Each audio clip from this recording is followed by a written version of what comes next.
Radhe Radhe to everyone. बेटा आज के लेक्चर के अंदर हम हमारा नेक्स्ट टॉपिक पढ़ेंगे और जो हमारा नेक्स्ट टॉपिक होगा वो होगा टिंडल इफेक्ट। तो टिंडल इफेक्ट क्या होता है बेटा? जनरली स्कैटरिंग ऑफ लाइट से ही रिलेट करता है, स्कैटरिंग ऑफ लाइट इसी से रिलेट करती है। तो जनरली हम कहें कि भाई हमारे एटमॉस्फेयर के अंदर जो पार्टिकल्स हैं उनसे लाइट जब टकराएगी तो लाइट का पाथ है वो विजिबल हो जाता है ना। यानी जब सन से लाइट हमारे एटमॉस्फेयर के अंदर आती है तो path of the light becomes visible to us. उसी को हम क्या नाम देते हैं बेटा? टिंडल इफेक्ट नाम देते हैं। यानी और वो विजिबल क्यों होता है पाथ? क्योंकि हमें वहाँ पर लाइट की स्केटिंग देखने को मिलती है। तो टिंडल इफेक्ट क्या होता है बेटा? The phenomena of scattering of light by dust, smoke and teeny water droplets suspended in air is known as Tyndall effect. मतलब एटमॉस्फेयर के अंदर जो चीज़ें प्रेजेंट हैं, डस्ट पार्टिकल है, स्मोक पार्टिकल है, फॉग पार्टिकल्स हैं, तो उनसे टकरा के लाइट की स्केटरिंग क्या कहलाता है? टिंडल इफेक्ट कहलाता है। और जनरली ये स्कैटरिंग ऑफ लाइट को एक एक्सपेरिमेंट के द्वारा भी हम स्टडी करेंगे। स्कैटरिंग ऑफ लाइट के बहुत सारे एग्जांपल्स हम अपने डेली लाइफ के अंदर पढ़ते हैं। जैसे कि आपने देखा होगा कि हमारे घर के अंदर वॉल के अंदर एक होल अगर हम रखते हैं वेंटिलेशन के लिए, तो वहाँ से जब लाइट आती है तो उस लाइट के अंदर आपको डस्ट पार्टिकल्स मूव करते हुए दिखाई देते हैं। तो एक प्रकार से जो लाइट है उसका पाथ हमें विजिबल हो जाता है। किस वजह से? स्कैटरिंग ऑफ लाइट से। या फिर ऐसे आप एग्जाम्पल ले सकते हो कि आप किसी डेंस फॉरेस्ट में जाओ जहाँ पर बहुत ऊंचे ऊंचे पेड़ हैं, तो वहाँ डेंस फॉरेस्ट के अंदर पेड़ों के बीच में अगर कोई होल है तो वहाँ से जब लाइट आती है ना, तो वो लाइट आपको विजिबल हो जाती है, वो भी स्कैटरिंग ऑफ लाइट की वजह से। तो यहाँ पर एक एग्जाम्पल लिया है कि जब आप डस्टी रूम के थ्रू जब लाइट ट्रैवल करती है तो उसका पाथ क्या हो जाता है? विजिबल हो जाता है। और वो किसका एग्जाम्पल है? स्कैटरिंग ऑफ लाइट का। और वो उस इफेक्ट को हम क्या नाम देते हैं? Tyndall effect. यानी the phenomena of scattering of light by dust particles and the path becomes visible to us, उसी को हम टिंडल इफेक्ट नाम देते हैं बेटा। अब इसको एक एक्सपेरिमेंट के द्वारा हम स्टडी करेंगे। तो सबसे पहले हम क्या करेंगे, यहाँ पर एक सोर्स ऑफ वाइट लाइट लिया, एक कॉन्वेक्स लेंस L1 लिया, एक वाटर टैंक लिया, उसके अंदर क्लियर वाटर हमने फिल किया। फिर उसके बाद एक कार्डबोर्ड लिया जिसके सेंटर पे एक सर्कुलर होल है, और फिर हमने एक कॉन्वेक्स लेंस लिया L2 और फिर एक स्क्रीन ली। तो यहाँ पर अभी हम क्या करेंगे, सोर्स से लाइट अमर्ज होगी तो हम यहाँ पर वाइट लाइट ही ऑब्जर्व कर पाएंगे। यानी सोर्स व्हाइट लाइट देगा तो यहाँ पर हमें व्हाइट लाइट मिलेगी, यानी कोई स्कैटरिंग वगैरह यहाँ पर अपीयर हमें नहीं हो रही है।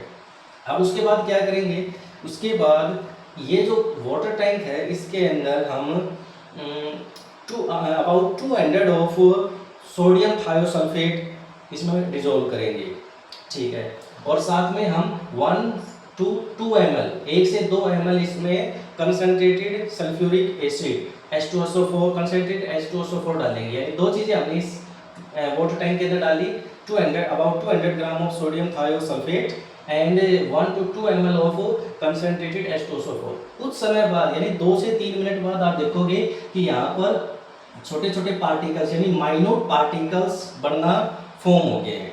तो जो माइन्यूट पार्टिकल्स यहाँ पर बनेंगे जैसे ये, तो इनको हम कोलोइडल पार्टिकल्स करेंगे। कोलोइडल पार्टिकल्स फॉर्म होना स्टार्ट होंगे।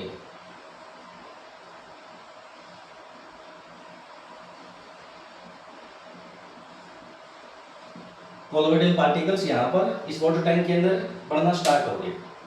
फिर हम क्या ऑब्जर्व करते हैं बेटा, जब यहाँ से व्हाइट लाइट आती है तो व्हाइट लाइट को ये कॉन्वेक्स लेंस क्या करता है? पैरेलल बीम में कन्वर्ट करता है, फॉर्म करता है। और जब ये व्हाइट लाइट यहाँ पर गिरती है तो इस वाटर टैंक के 3 साइड से तो आप ब्लू लाइट आती हुई अपीयर ऑब्जर्व करते हो, आती हुई अपीयर होती है आपको ब्लू लाइट। लेकिन 4th साइड जो इस सर्कुलर होल की तरफ है वहां से जो लाइट निकल रही है, पहले तो वो आप लोगों को ऑरेंज रेड कलर की दिखाई देती है, और उसके बाद सर्कुलर होल से पास आउट होने के बाद ये लेंस जिस लाइट को यहाँ पर फोकस करेगा स्क्रीन के ऊपर वो बिल्कुल रेड कलर की होगी, क्रिम्सन रेड कलर की आप लोगों को मिलेगी। यानी कोलोइडल पार्टिकल्स बनने के बाद आपको इस वाटर टैंक के 3 साइड से ब्लू लाइट ऑब्जर्व होती है, आती हुई अपीयर होती है, और 4th साइड जो इसको फेस कर रही है उस साइड आपको पहले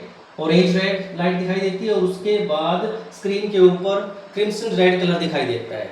तो ऐसा क्यों भाई? ऐसा हुआ स्कैटरिंग ऑफ लाइट की वजह से।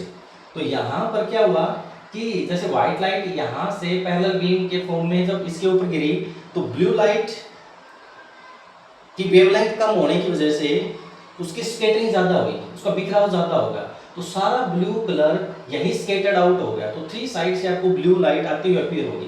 अब वेवलेंथ ज्यादा किसकी है? येलो लाइट की, है ना, ऑरेंज लाइट की ब्लू कलर के कंपैरिजन में, एंड रेड लाइट की।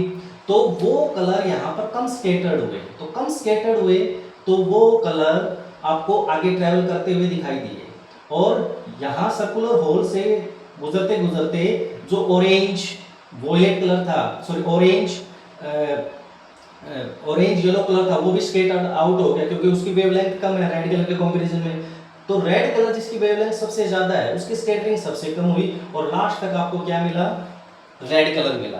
यानी ब्लू कलर की वेवलेंथ कम होने की वजह से यही स्कैटर्ड आउट हो गया, फिर उसके बाद येलो ऑरेंज कलर है वो स्कैटर्ड आउट हो गया, और लास्ट में ट्रेवल करता हुआ कौन पहुंचा? रेड कलर, क्योंकि उसकी वेवलेंथ क्या थी? सबसे ज्यादा, तो यहाँ स्कैटरिंग कम हुई और मैक्सिमम डिस्टेंस ट्रेवल करके वहां पर पहुंचा। तो इस एक्सपेरिमेंट के द्वारा हमने डिस्कस किया कि भाई स्कैटरिंग ऑफ लाइट होती है, वेवलेंथ जिनकी कम है उनकी स्कैटरिंग ज्यादा हो रही है, और जिनकी वेवलेंथ ज्यादा है उनकी स्कैटरिंग कम और मैक्सिमम डिस्टेंस ट्रेवल करते हैं। यहाँ पर इस वाटर टैंक के अंदर जो कोलोइडल पार्टिकल्स थे उनसे टकरा के लाइट की स्कैटरिंग होना कौन सा फिनोमेना कहलाता है? टिंडल इफेक्ट कहलाता है। ओके बेटा, और यही चीज हमने यहाँ पर मेंशन की है कि place a source of light S of white light at focus of converging lens L1। ये जो लेंस L1 है इसके फोकस के ऊपर एक आप सोर्स ऑफ व्हाइट लाइट रखते हो।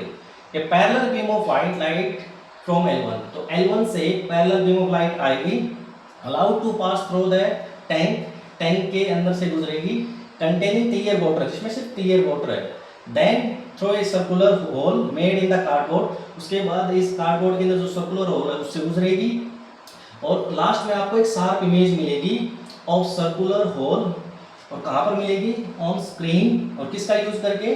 कन्वर्जिंग लेंस L2 का। यानी ये जो सर्कुलर होल है इसकी शार्प इमेज यहाँ पर मिलेगी with the help of this converging lens L2।